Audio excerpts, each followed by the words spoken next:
So 10% of the population has some form of hearing loss. 1 in 5 teens has a hearing loss, 30% above age 65. It's a big deal, and it's occurring more and more because we're sticking more and more things in our ears. And people are not, you'll notice on your iPhone that by the way, it's 1 in 4 people by 2050. So people are putting more things, they raise the volume.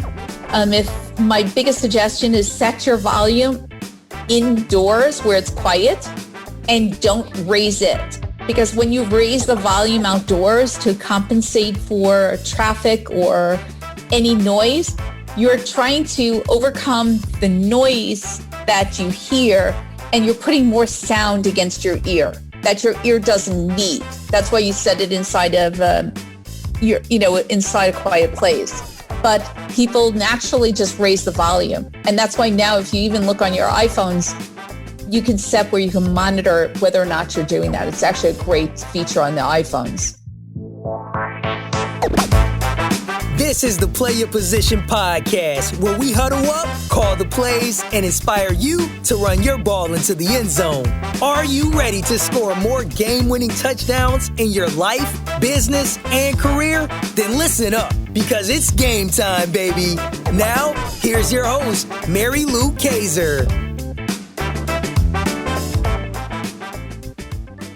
Hello, Team PYP. Mary Lou Kaiser here. Welcome to another episode of the Play Your Position podcast.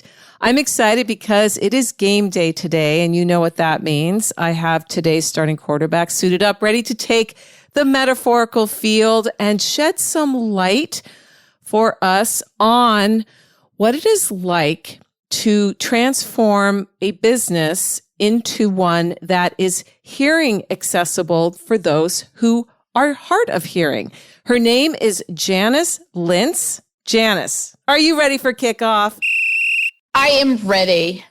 I am ready too. So team, here's some things I know about Janice. First of all, she is a passionate, accomplished hearing loss consultant and advocate. She is well known and respected for her ability to assess situations, identify areas for improvement, and implement programs that help organizations improve customer service and grow profits. A culture lover, Janice felt her heart sink whenever her daughter, who at 2.5 was diagnosed with hearing loss, she struggled to understand museum guides and actors on stage, even with hearing aids. Not one to wait, Janice plunged into the research and learned that cultural venues could provide better hearing access with relatively standard technology.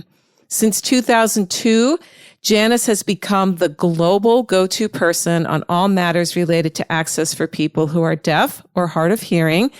She is also a consumer education, travel, and food writer. She has traveled to 139 plus 3 UN countries and 194 Travelers Century Club destinations, and is on a quest to visit every country in the world. She lives in New York City and is here today to share with us her leadership journey. So Janice, welcome to the show. Thank you so much for having me. Yeah. So right out of the gate, Janice, could you please describe for listeners when you got the call to leadership and what it's like to be you and play your current position right now? Well, it's interesting. I didn't get a call to leadership. I kind of fell into it by happenstance. The doctor diagnosed my daughter with a hearing loss and told me she could attend special schools. My idea of special and her idea of special were two different things. And I was unwilling to accept the crumbs that suddenly the world was laying out for my daughter.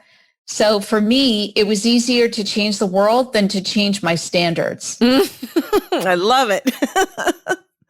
And so this catalyst, the diagnosis, and then you looking around and saying, this is not good enough for me. Tell us about, what did you do? Where did you begin?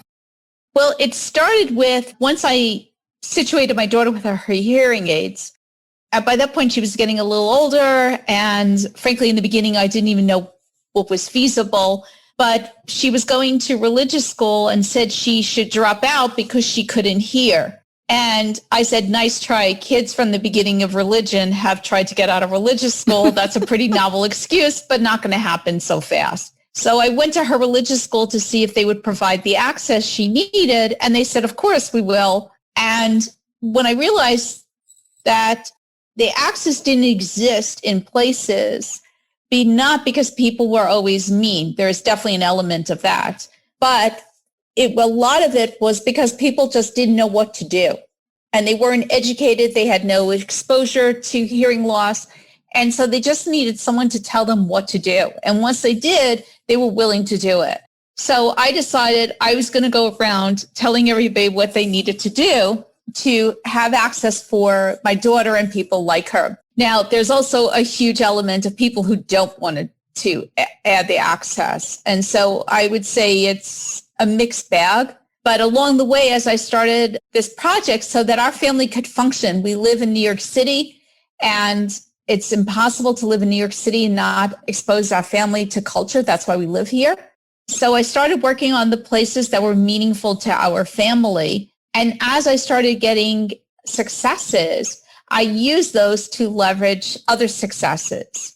I'm trained as an attorney, and I have a marketing background from undergraduate school. And so the combination, I use the marketing and the legal background to leverage how to affect change to benefit our family. And somewhere along the way, people kept saying to me, this is bigger than what you think it is. And I didn't really see it. I was just trying to function. I was too exhausted. And then as our family traveled around the country, because we wanted to see the US, I started fixing access in other states and using New York City, which had the museums and theaters had brand name recognition. So I was able to use those to parlay access into other states, because it's really easy to say, well, Lincoln Center did it. People have heard of Lincoln Center, or the Museum of Modern Art did it, or the Intrepid. People have heard of these museums. And so it's very easy to say to, let's say, a science center, oh, well, the Museum of Natural History did it. Why can't your science center have it? And so when I started leveraging it, it started to become apparent that I could really affect change around the country. And as we're going to discuss, I also travel extensively. I'm a huge, huge traveler. So as I traveled around the world, I tracked global best practices of what access I would see, because many countries are advanced and ahead of the United States, which was shocking to me.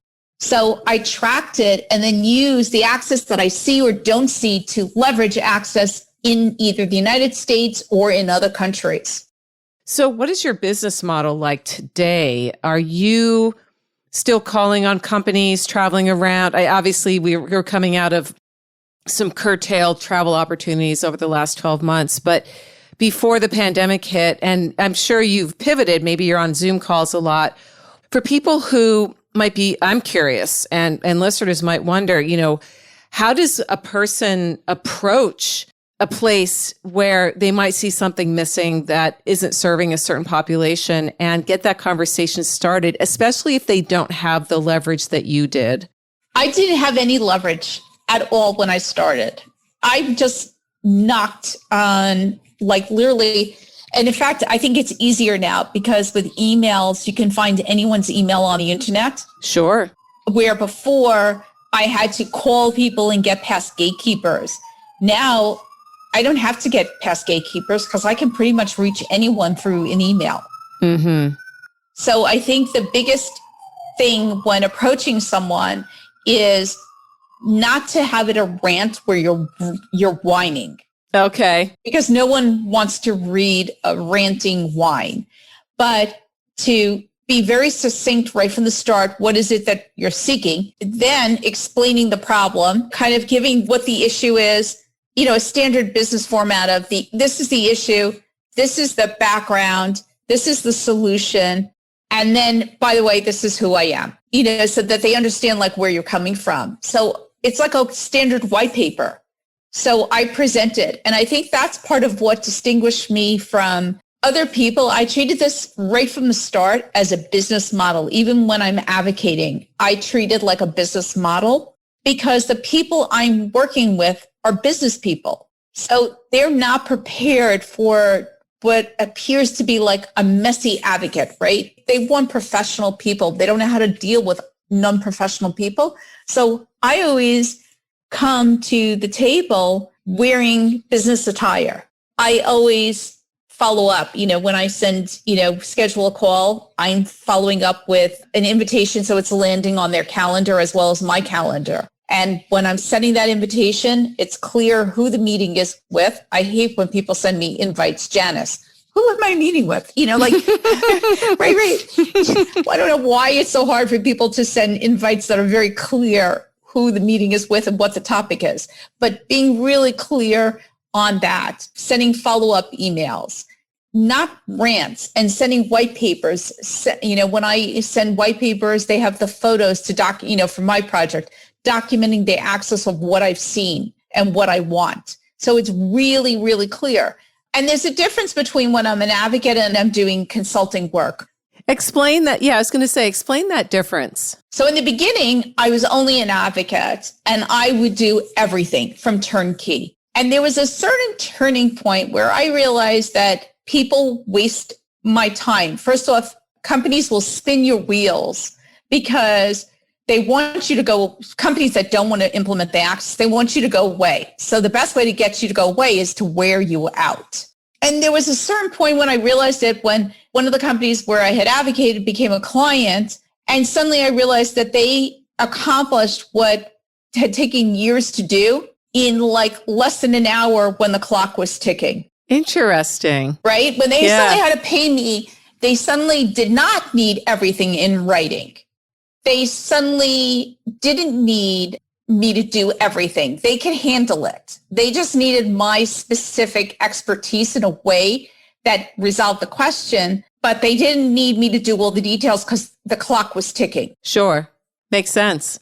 Right? And so it was a way to save money. But when I was an advocate, they were only too happy for me to do absolutely everything. Of course. So I really resented that and I stopped, right? I was like, are you seriously kidding me? Like, you needed everything in writing before. So I stopped doing certain things. And now I describe my model as kind of like Adobe, where you have free Adobe without all the bells and whistles. And then you have premium where you have to pay for Adobe, where you can, merge documents, edit, redact, all the good stuff, right? Very tailored. And so when I'm advocating, I will do basic information, but I will not sit and do very complicated, detailed, tailored things. I will send them to my personal website, janicelintz.com, and there's a section called Tools to Use. And I will tell them there's, for example, the National Park Service guidelines or the American Alliance of Museums guidelines that I wrote, where I will refer them to that document to read. And from the National Park Service guidelines, they could fix the access by reading those guidelines because those guidelines were made for exhibition builders. So they're very clear. Now, if they want me to sit and adapt it to their site with very customized reports, that's as a consultant. I no longer do that as an advocate.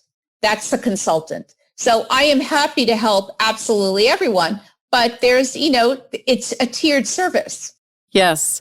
I like that you have created documents that are accessible to people for the DIY. Like, oh, okay, you want to learn about how to set this up? I've got that for you. Just go here. And boy, does that save you and other people a ton of time because you're not repeating yourself constantly and also getting to the point where they're like, well, all we want, Janice, is X. And you're like, well, there it is, right?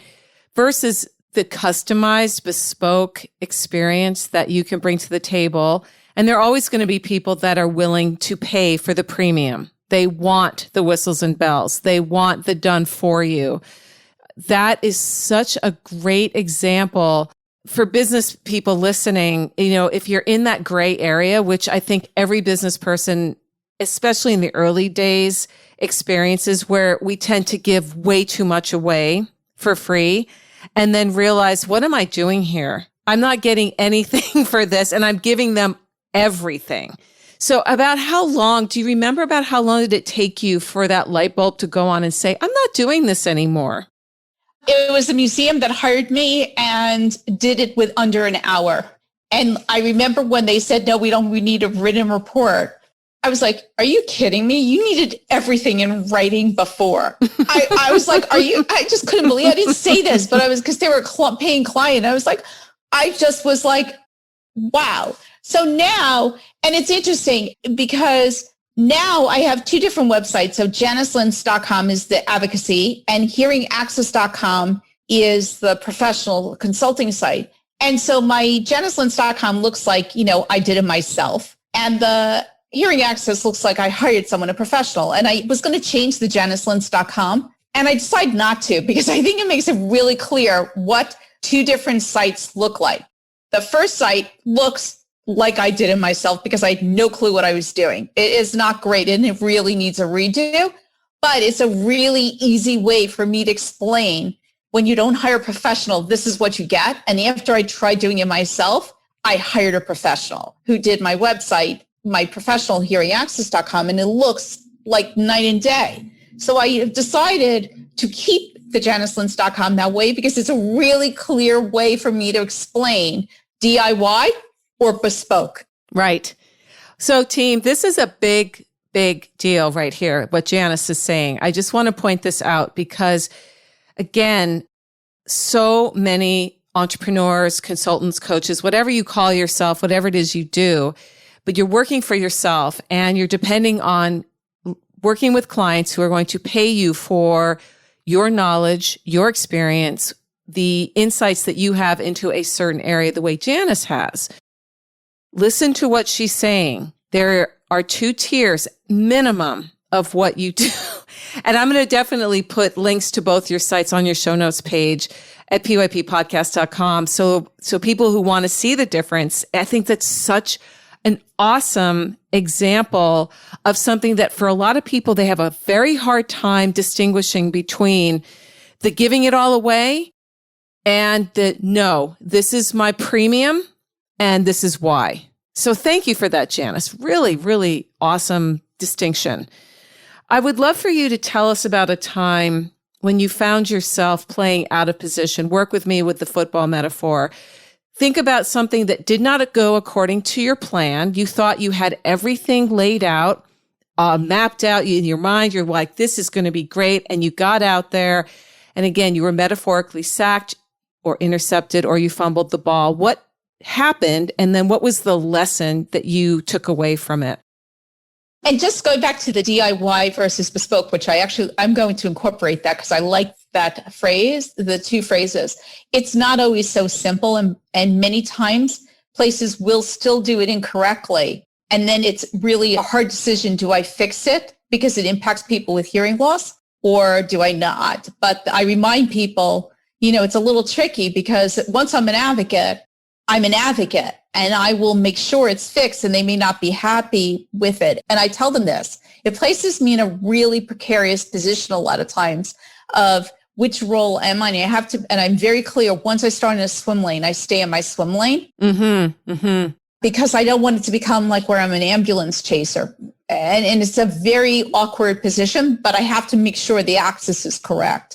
But I want to be clear, it's not like I've figured this all out. It's a constant work in progress. Of course. I don't want people to think, oh no, this is so simple. It's not. As far as the time in a position where I thought it had laid out, one of the significant projects I worked on was bringing hearing access to New York City's taxis. I had seen it in London. I couldn't understand why New York City didn't have this. It had been in London since 1998. And so to me, it seemed like a no-brainer, right? I had proof of concept. I had photos. It had been in London for a long time. It wasn't so simple. The TLC was not so anxious. The medallion owners, not so anxious to do this. And they tried to put every hurdle the medallion owners in place as possible. And I had a terrific vendor, and I was doing this as an advocate, a terrific vendor who was really wanted this project to happen. And so they wouldn't give us, we had to provide a proof of concept, even though it was proof of concept in London. We had to show them that this worked in New York City's cabs. It really would have been cheaper to bring somebody over to London. It was really just absolutely ridiculous. So this was not my idea, but was his idea. And he's now since deceased, and it was brilliant. He decided, like, we couldn't get a single taxi. And there was a group of very scary men who made it very clear this was never going to happen. So Fred, the vendor, was brilliant. He realized that they have taxis in movies. And there's a specific company called Ye Olde Taxi who rents their taxis out to movies. He doesn't really care who rents his taxis. But once you rent a taxi from him, he doesn't care as long as you return it back in the same condition. So the vendor rented the taxis from him, did the proof of concept, showed it to the TLC, it worked, and we got approval for it. And it was a real turning point in creativity for me because it really proved there's always a solution, and sometimes you have to be super creative in how you solve the problem. Yes. Well, kudos to you and Fred. Yes. I mean, but I want to be clear, it was Fred's idea because it was brilliant. It's seriously brilliant. But I've seen that over in time and influenced me in how I think of solving problems going forward, where I will look for creative solutions that are out of the box to solve the problem. And, I'd love for you to take us a little bit deeper into your world of getting people to see not just the importance, but, let's be honest, the ROI of adding the equipment, the technology, the means of delivering their content, whether it's museum or it's a live venue or a restaurant. I mean, how do you walk them into that space of saying, yes, we can see why this is a no-brainer for us? I will say not so easy. And now during the pandemic, really tough because, as you can imagine, museums' finances are really tight because they haven't been open. And so they view hearing access as a luxury rather than another line item in the budget like electricity or air conditioning. I view it as another line item. They view it as an extra, like it would be nice to have. Sometimes for me, and it varies as an advocate, it could be that I'm going to be filing complaints with various agencies like the Department of Justice or the Attorney General in a state or wherever I need to file, depending on what the site is. So there are ways to make people pay attention. Yes, there are. Right? And so all I need to do is have a number of those successful and people pay closer attention. And the perfect example is the Intrepid Museum. The Intrepid Museum did not want to add access to the museum.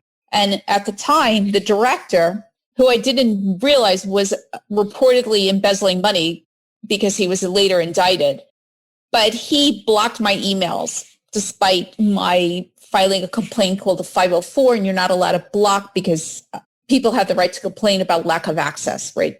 And so he blocked my emails and from the entire institution. And so by doing that, it gave me proof because I could just easily show the proof that he blocked the email, which was problematic. Mm-hmm. And then it was in the newspaper. So for me, reading the newspaper is really my go-to place. My reading is, reading the newspaper, see who's doing what, who's building what. And even magazines like Town and Country is one of my go-to magazines because it's a big magazine about society events and who's donating where. And usually that's means there's a new museum or a new wing or a new construction. I'm very interested in those things. So I regularly read Town and Country magazine to find that information. And so the Intrepid, I've read, wanted to get a space shuttle as one of their new exhibits from the Pentagon. So I went to the Pentagon and asked them to block the access unless they made it accessible for people with hearing loss. Now, I had previously worked with the Pentagon on the Dayton Aviation Center in Dayton, Ohio, where a general refused to add the access. Apparently, he had a hearing loss and didn't want to acknowledge it. And the Pentagon and added he didn't want to pay attention. He didn't want to pay attention. So he saw it as a weakness in himself. Right. Exactly. Oh, my but gosh. he was a 5-star general, and here's his mother, and I took him on. And I won. And so the access went into the Dayton Aviation Center. So I then went back to the Pentagon and said, okay, if it's good enough for the Dayton Aviation Center, why not the Intrepid? Now, the difference was they didn't own the Intrepid, which was a private institution, but they did own the space shuttle. So reportedly, the Intrepid was told, we can't tell you to make the whole museum accessible, but we can tell you if you want the space shuttle, this exhibit must be accessible for people with hearing loss. And as the Pentagon told me, once they make the exhibit accessible, what are they going to say why they can't make the rest of the museum accessible? And the Pentagon actually knows a thing or two about strategy. So they were right. Hope so. Right? And I'm like, wow. I remember saying to them, wow, you really are so brilliant. The Pentagon, like, this is, wow. And the guy was like hysterical. He was a super nice guy that I worked with. That's so awesome. Sure enough, Intrepid was like flipped out reportedly about losing potentially a space shuttle. And they made the exhibit and the entire museum because the Pentagon was right. They had no longer an excuse. And so the Intrepid now is one of the most accessible museums in New York City. And apparently the former director is no longer there. My emails are no longer blocked. I don't really remember what happened with his embezzlement issues, but he had his day in court, and they probably, he probably got punished at some level. I have no idea, but he is no longer the director. So sometimes the problems are not really about me. I have definitely found when people take a very hard stance, dig deeper. There usually means there's something else going on. It's halftime here at the Play Your Position podcast, and we've got ourselves a great game. While you're up grabbing another snack and topping off your favorite beverage, make sure to subscribe to the show so you never miss another play. PYP is available on Apple Podcasts, Spotify, and wherever great podcasts can be found. Now, let's get back to the game.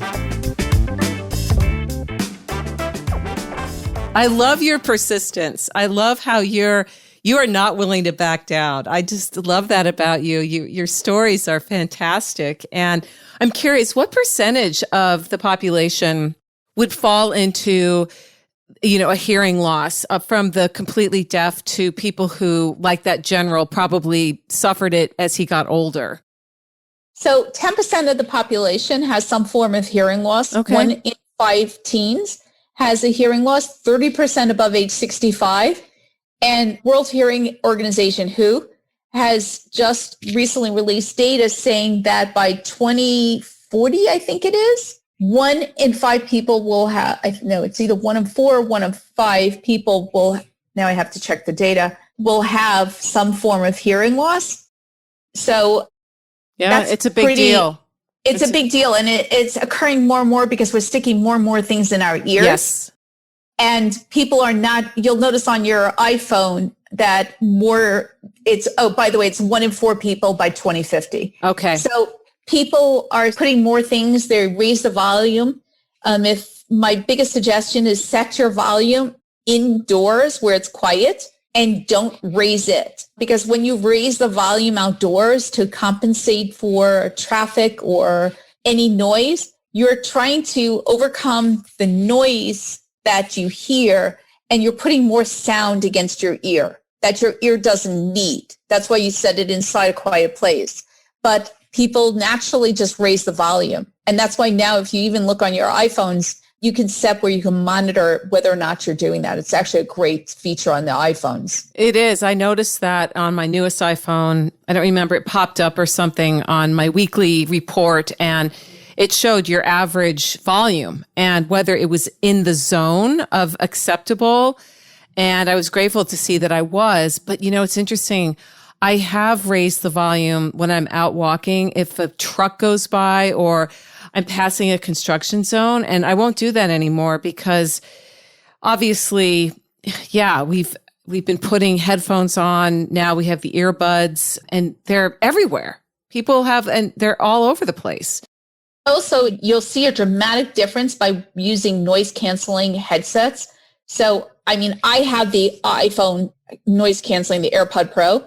I will say it's not as great as compare a Bose headset with, I haven't tried the new Bose without the wire, but with the wire, I see a big difference. Okay. When it is significantly quieter.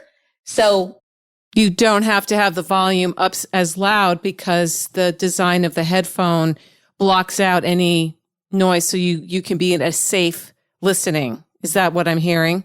Exactly. Okay. And on the Bose headsets, and I haven't tried their wireless noise canceling, but it's a matter of testing the various things, which is not so easy because you don't know it until you buy it. And so check your return policy when you buy something to see how it is. But the Bose, for me, have a greater seal and they're more comfortable. So it blocks out the sound much better than the AirPod Pro. Sure. Okay, good. Thank you for that suggestion. As you look into your crystal ball, Janice, I'm going to ask you to make a prediction or two. What do you think over the next 5 or 10 years is going to have the greatest impact on, let's focus on your industry, on opening up more businesses and experiences for people with hearing loss? What trends are you seeing that are encouraging to you? Okay, I have two. And they're not only trends, but what I'm hoping I can see. And I'm confident both are going to happen. So you heard it here first. I predict, and it's not that I know this is going to happen. This is where I see what's going to happen. So I just want to be clear that it's not like I have inside information, but I wouldn't be shocked to see Apple's AirPod Pro morph into a hearing aid. Oh. So think about this. They started off with the AirPod, right? A basic cordless earphone.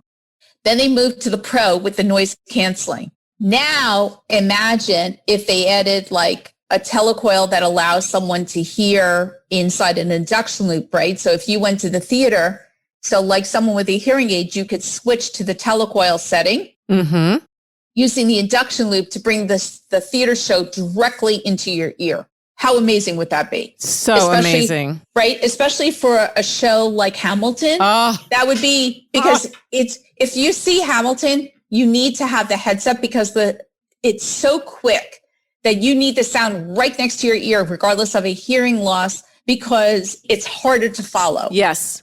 And it makes a huge difference. But imagine now, post-pandemic, nobody wants to put anything in their ear that touched anyone else's ear. Because imagine if I said to you, oh, here's my AirPod Pro.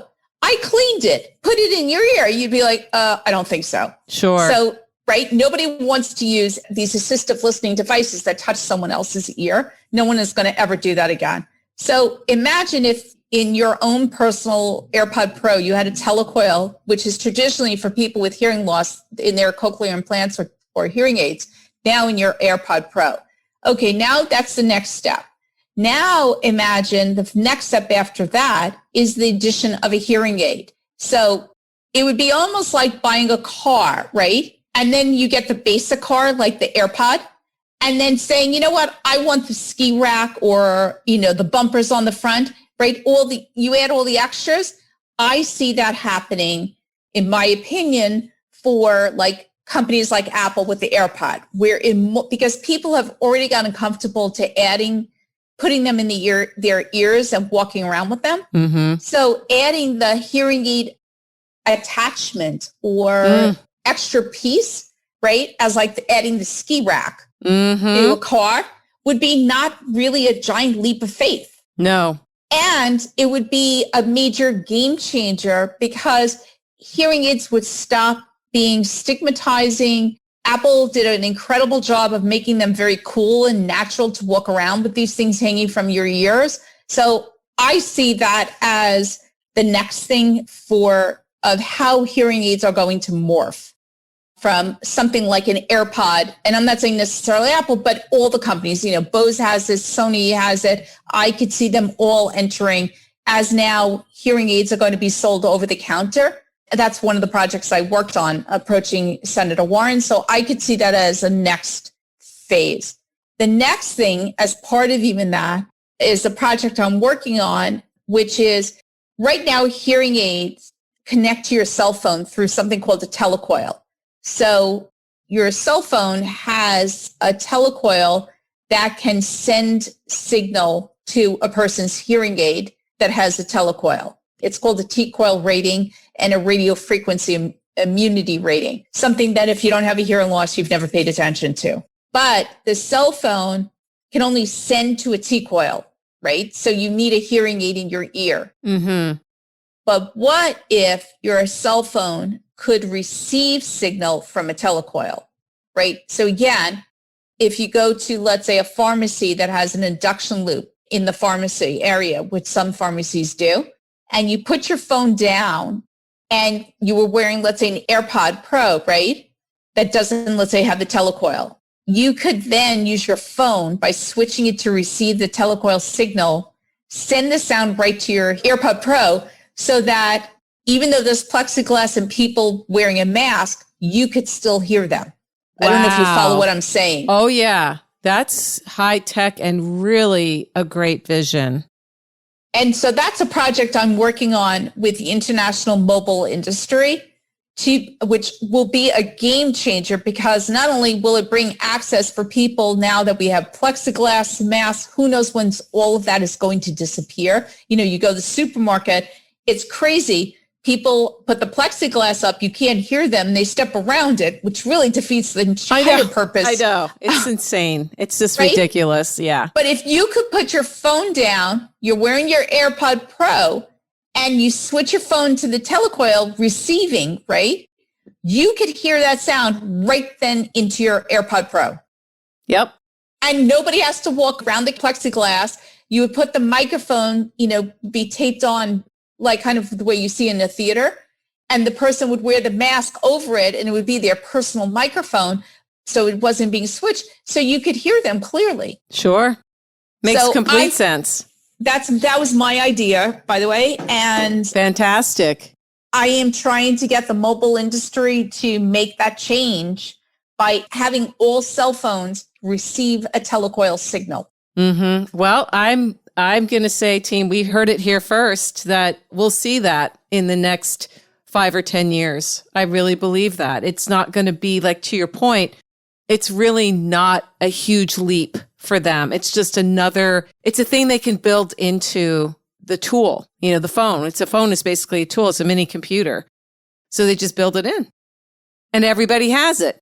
Exactly. And the same for the AirPod Pro. You build in the telecoil. It doesn't take up a lot of room. And suddenly you have now morphed the difference between hearing aids, hearing access into universal access. And the companies eradicate the stigma associated for wearing hearing aids. Yes, which is so, so huge because even with the advances in hearing aids at how tiny they are now and hard to see. I mean, I remember my grandfather wore a hearing aid and it was that, back in when I was a girl growing up in the 70s and 80s, it was this big thing and it was obvious and there was a stigma. He would fiddle with it and you could hear the sounds that it would make. And it's too bad that that's the case, but that's how humans are, unfortunately. We tend to point out people who have differences, right? And hearing loss is one of those things. So that is exciting, Janice. That's a really exciting vision. And I can tell that you're really enthused about it. Yeah. Yes, I'm working on this and it's frustrating because to me, it seems so like a no-brainer. Yeah, it's obvious. Like, come on, just do it. Just do it. And it's going to take some time to get this. The mobile industries are working on it and we'll see if they have success. They get it because everyone is struggling right now to be able to hear through plexiglass and masks. Mm-hmm. We all need this. And to me, this is the perfect solution. Yeah, it really is. It really is. Well, as we wrap things up, you have shared so many great stories and your vision, and it's clear to me that you really are a champion for people with hearing loss, from, again, people who perhaps were born completely deaf or developed it over time. It doesn't matter, that you have paved the way for a lot of people in that category to actually experience life more fully. And as we wrap things up, I would love for you to share 1 to 3 key offensive strategies straight out of your leadership playbook that listeners could implement right away to make some forward progress in their work in life. And again, you can tie it to just thinking about our ears and our hearing, or it could be broader than that. Well, if people want to affect change, I like to, leave ways like, okay, what can people do? Because otherwise, I always feel like people think like, oh, you could do this. First, I think it's not so complicated. Again, going back to when you ask for something, provide a solution. Otherwise, it's a rant and whining and nobody wants to listen to it. No. So if you have a solution, be upfront about it and be really clear what the solution is. It's much easier to have something implemented when you provide a solution.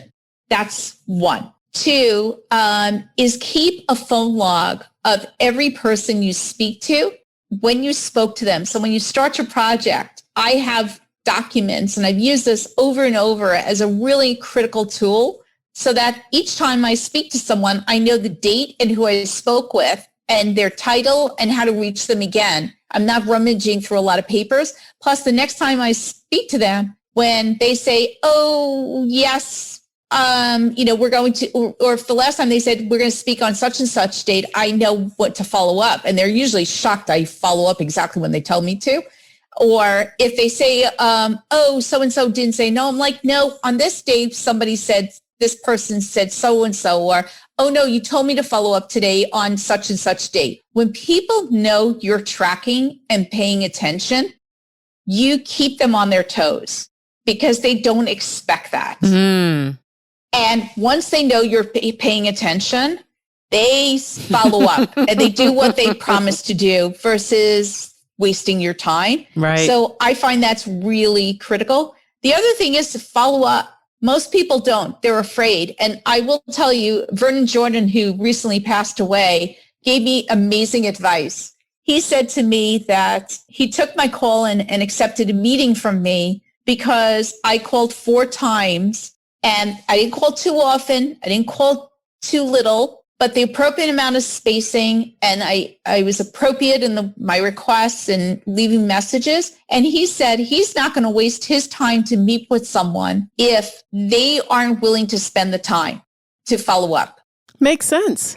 Right? Makes total sense. But I always felt, but they didn't call me back, like almost like they're sitting and waiting to call you back, right? So they're not. No. So it takes usually, I find, 4 times.